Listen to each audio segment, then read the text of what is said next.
Soal integral ini bukan seperti soal integral pada biasanya. Di sini kalian tidak bisa langsung menerapkan metode substitusi ataupun parsial. Ada satu step yang harus kalian lakukan untuk memecah bentuk integralnya menjadi beberapa suku yang lebih sederhana, sehingga dengan itu kita lebih mudah melakukan operasi pengintegralan. Oke, coba kita lihat baik-baik. Nah, si bentuk x kuadrat bagi x minus 1 ini harus kita ubah dulu menjadi bentuk yang lain ya.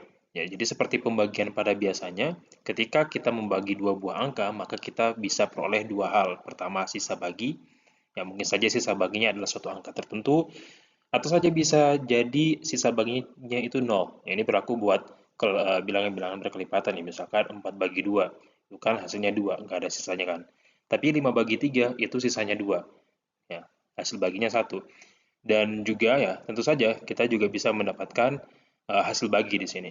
Ya, jadi seperti pembagian pada biasanya saja, 7 bagi 3 itu sama dengan 2 dengan sisa 1 dan lain-lain ya. Pada pembagian dua buah fungsi, kita juga bisa melakukan hal serupa. Ya, jadi pertanyaan berikutnya adalah, sisa baginya berapa, hasil baginya berapa? Ya, soalnya ini kan bukan angka ya, tapi merupakan variabel-variabel atau fungsi-fungsi gitu. Ya, jadi sisa bagi dan hasil bagi itu bisa ditemukan polanya. Untuk sisa bagi sendiri, kita perhatikan di sini penyebutnya adalah x-1. X-1 ini ordernya 1. Apa itu order? Ya, order itu adalah pangkat pada variabel. Ya, di sini kita lihat x-1. Pangkat variabelnya adalah x dan pangkatnya x adalah 1. Maka kita sebut ordernya 1. Dan untuk sisa bagi, ketika order penyebutnya 1, nah sisa baginya adalah konstanta. Ketika order penyebutnya adalah 2, maka sisa baginya berorder 1. Ketika penyebutnya berorder 3, maka sisa baginya berorder 2. Jadi ada selisih satu order antara sisa bagi dengan penyebut gitu ya. Jadi untuk case ini kita bisa misalkan aja konstantanya adalah C ya. Sementara itu untuk hasil bagi, kita harus memeriksa pembilang dan juga penyebut. Kita cek di sini, pembilangnya itu adalah x kuadrat ya, tentu saja x kuadrat berorder 2, karena pangkatnya x 2. Sementara penyebutnya berorder 1. Maka hasil bagi itu harus memiliki order selisih antara 2 dan 1. Ya. Jadi kita kurangin aja nih, 2 kurang 1 sama dengan 1. Maka order untuk hasil bagi itu adalah 1. Dalam hal ini, kita bisa misalkan hasil bagi itu adalah AX tambah B. Secara umum bisa kita tuliskan seperti ini. Ordernya 1, AX tambah B. Jadi, ya, kita peroleh bahwa X kuadrat bagi X min 1 bisa kita tuliskan dengan C sebagai hasil bagi dibagi dengan, sebagai sisa bagi dibagi dengan X min 1 penyebut, ditambah dengan hasil bagi AX tambah B. Ya. Jadi, ini hasil kita tadi. Selanjutnya pertanyaannya adalah berapa C, berapa A, berapa B ya. Kita harus cari A, B, dan C ini berapa nilainya. Oke, dengan cara menyelesaikan persamaan tersebut ya, persamaan di atas ini. Step pertama adalah yang kita lakukan, kita samakan dulu penyebut. Jadi kan awalnya AX tambah B ini tidak ada penyebutnya ya, penyebutnya 1 gitu, tapi kita nggak tulis. Jadi kita harus samakan dulu penyebutnya dengan X min 1. Oke, maka di sini saya tempelin nih penyebut X min 1, dan konsekuensinya adalah kita harus mengalihkan AX tambah B ini dengan X min 1 di pembilang. Ya. Sementara untuk yang C bagi X min 1 ini tetap tidak kita ubah-ubah dulu. Selanjutnya, kita akan peroleh di sini, ketika kita kalikan ya, dua suku dalam kurung X kali X, kemudian X kali min 1, B kali X, kemudian B kali min 1, kita akan peroleh yang ini.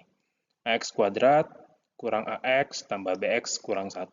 Ya, ini perkalian dua kelompok aja, seperti biasa, aljabar saja. Dan seterusnya kita coba, nah ini kan tadi udah sama ya penyebutnya ya, X min 1 dengan X min 1. Itu artinya pembilangnya bisa kita jumlahkan. C bisa kita jumlahkan dengan yang ini.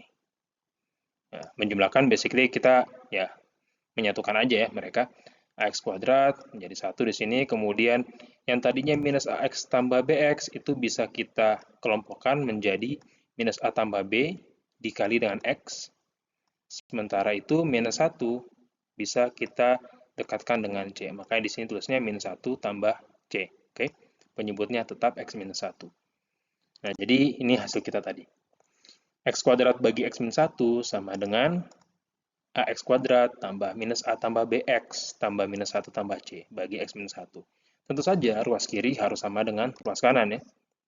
Dan dari prinsip inilah kita bisa menemukan kira-kira berapa nilai A, B, dan C. Oke, kita cek masing-masing variabel. Di ruas kiri dan ruas kanan ini kita harus memperhatikan variabel X kuadrat. Tentu saja di ruas kiri ada variabel X kuadrat. Di ruas kanan juga ada variabel X kuadrat. Koefisiennya berbeda. Di ruas kiri, koefisiennya X kuadrat itu adalah 1. Ya, koefisien X kuadrat itu adalah 1. Sementara di ruas kanan, koefisiennya X kuadrat itu adalah A. Ya. Makanya kita bisa tuliskan A sama dengan 1. Oke, itu untuk variabel X kuadrat. Sekarang kita perhatikan variabel X. Di ruas kiri, itu tidak ada variabel X sama sekali.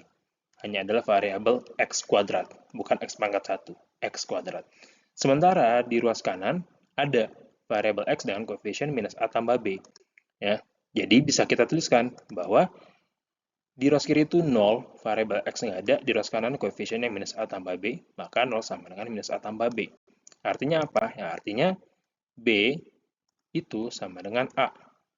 Tadi A kita udah tahu, A itu 1, berarti B juga sama dengan 1. Oke. Sekarang variabel X udah, kita bergeser ke konstanta. Ya, di konstanta, ruas kiri itu nggak ada konstanta sama sekali. Ruas kanan ada konstanta, minus 1 tambah C. Ya. Makanya bisa kita tuliskan 0 itu sama dengan minus 1 tambah C. 0 ini mewakili ketidakberadaan konstanta di ruas kiri, sementara minus 1 tambah C mewakili konstanta di ruas kanan. Artinya apa? Artinya, ya, C sama dengan 1. Oh, ternyata C sama dengan 1. Ya. Jadi kita udah bisa menemukan 3 nilai, A1, B1, C1. Mereka ternyata sama semua ya. A sama dengan B, sama dengan C, sama dengan 1. Artinya, tadi ya, bentuk X kuadrat bagi X-1 yang kita tuliskan dengan huruf-huruf ini, C, A, dan B yang belum kita tahu awalnya, bisa kita ubah menjadi 1 bagi X-1 tambah X tambah 1. Artinya, kalau kita mau mengintegralkan X kuadrat bagi X-1 itu sama saja dengan kita mengintegralkan si 1 bagi X-1 tambah X tambah 1 ya. Saya tulisin di sini. Ya, jadi sebetulnya kita mengintegralkan 1 bagi X-1 tambah X tambah 1 yang tentu saja lebih mudah untuk kita integralkan dibanding tadi ya, ketika kita masih menjumpai bentuk X kuadrat bagi X-1. Kita nggak bisa substitusi, kita nggak bisa parsial juga di situ. Sekarang dengan bentuk yang baru, kita bisa memproses integralnya dengan lebih mudah. Ya. Kita lihat prosesnya berlanjut. Di sini kita pisahkan X1 bagi X-1, terpisah operator integralnya dengan X tambah 1. Ya, jadi mereka berdiri dalam operator integral yang terpisah. Dan ya, kita bisa lihat integral dari 1 bagi X-1 itu adalah logaritma natural X-1. Sementara itu X tambah 1 diintegralkan sama dengan 1/2 X kuadrat tambah X. Dan jangan lupa tambah C. Jadi ketika teman-teman menemukan bentuk integral yang tidak bisa terutama yang bentuknya penyebut kayak gini ya, pembagian dua buah fungsi gitu, tidak bisa disubstitusi, tidak bisa parsial, ya mungkin salah satu caranya adalah dengan melakukan proses pemisahan pecahan, ya, seperti yang bukan pemisahan pecahan, melakukan proses pembagian, ya, pembagian seperti prinsip pada pembagian dua bilangan rasional. Oke, semoga ini bisa membantu kalian dan ya, semoga kalian ketika menemukan soal-soal seperti ini bisa menjawabnya dengan mudah.